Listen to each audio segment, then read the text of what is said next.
Oh, babies. They're like the most beautiful and precious creation that you make with your junk.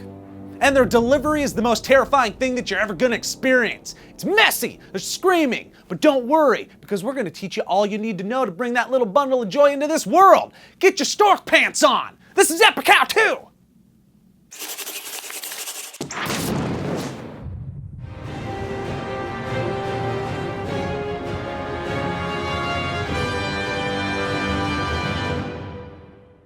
First things first, you are probably not a doctor, so if you have the option, go to a hospital or birthing center. I can tell you from personal experience that nothing creates more panic than a woman going into labor and you want to be near a trained professional. But let's say you're on the way to the hospital and you just aren't gonna make it in time, or maybe you're a cab driver in a sitcom.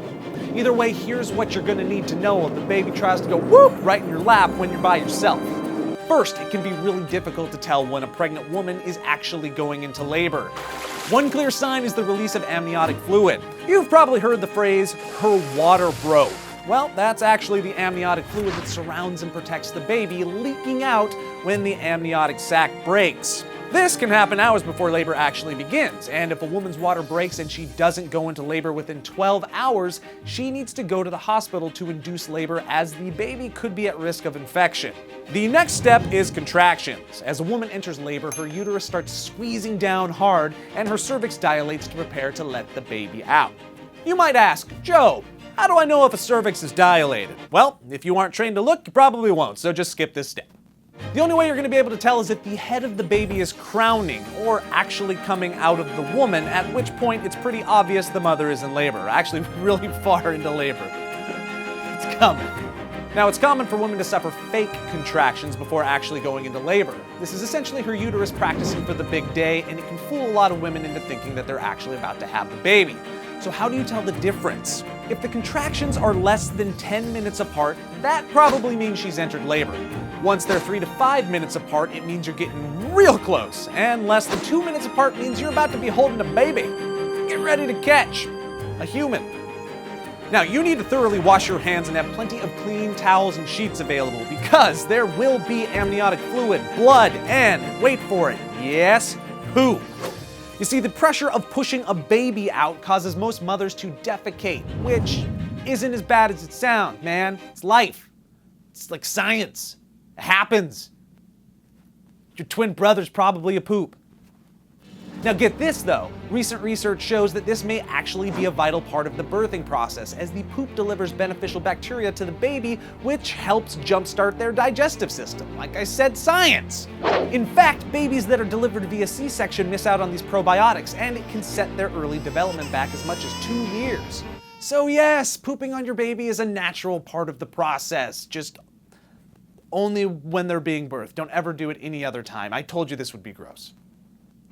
Now, once you have everything ready, try to get the mother as comfortable as possible. Contrary to popular belief, the legs up position we see in the movies is actually one of the worst positions for the mother to be in.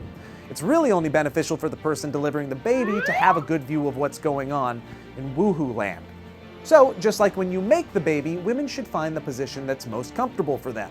The best position tends to be squatting, as gravity is helping to deliver the baby and it opens up the birth canal 20% more than other positions. And the squatting position helps if the baby is coming out feet first, which can be a very serious complication known as breeching. The squatting position will let the baby reposition itself before emerging into the world. Now, she's gonna have to start pushing. Encourage her to tuck her chin and concentrate on pushing downwards. She should try 3 to 4 pushes per contraction, and try to help keep her breathing deep. This will help her concentrate and mitigate some of the pain. It's also your only real job until the baby pops out. When the baby does emerge, you need to support the head, as the neck is too weak at this point. But do not pull. This could cause serious nerve damage. You should let it come out at its own pace. If the umbilical cord is wrapped around the baby's neck, which does happen, gently lift it over the baby's head, but again, don't pull. The baby should naturally rotate as it comes out as the shoulders reach the opening, but it may need a little guidance here. What do you expect? It's just born, hasn't learned yet. And now is the time to get ready to catch, because the baby is going to be slippery. If the baby is still having trouble coming out at this point, have the mother grab her knees and pull her thighs toward her stomach. This is called the McRoberts position, and it's very effective in managing final pushes needed to deliver the child. Oh, look at that. You're holding a baby. But now what? Well, you're going to want to help drain the fluids from the mouth and nose, and the easiest way to do that is to hold the baby at a 45-degree angle with the feet above the head and let gravity help. But make sure you're still supporting the head and the neck. Like I said, very, very important. Rub the body vigorously with a clean towel to encourage the baby to start breathing on its own. Once the mucus is clear and the baby is breathing, then you can hand the baby off to mama. Ensure full skin-on-skin contact between the mother and the child is happening because babies love that. The baby should also breastfeed right away. This will release the hormone oxytocin in the mother and the child, which not only will create a bonding feeling between the two, but will also help the mother deliver the placenta. What's that? Placenta, you say? Yes, it's not over yet. It's also called the afterbirth, and it's the lining of the uterus that has been nourishing the baby the last 9 months. The mother will feel a need to push, which is exactly what she should do to expel the placenta. The last thing you're going to need to decide is whether to cut the umbilical cord. If medical help is hours away, you can do this on your own. Feel the cord to make sure there is no pulse. Blood will stop moving through it after the placenta separates, which should happen about 10 minutes after delivery. Next, tie a string or lace around the cord, 3 inches from the baby's belly button. Tie another lace 2 inches away from the first one and make sure both are good and tight. Then, using a very sterile knife or scissors, cut between the 2 laces. It's going to be thick and slippery and feel like rubber and may take a while to cut through, but that's fine, just take your time.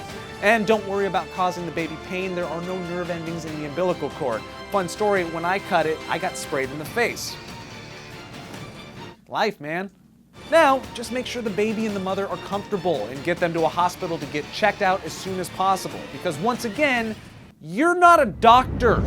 Doctors get paid lots of money to know things, so go find one. Cool?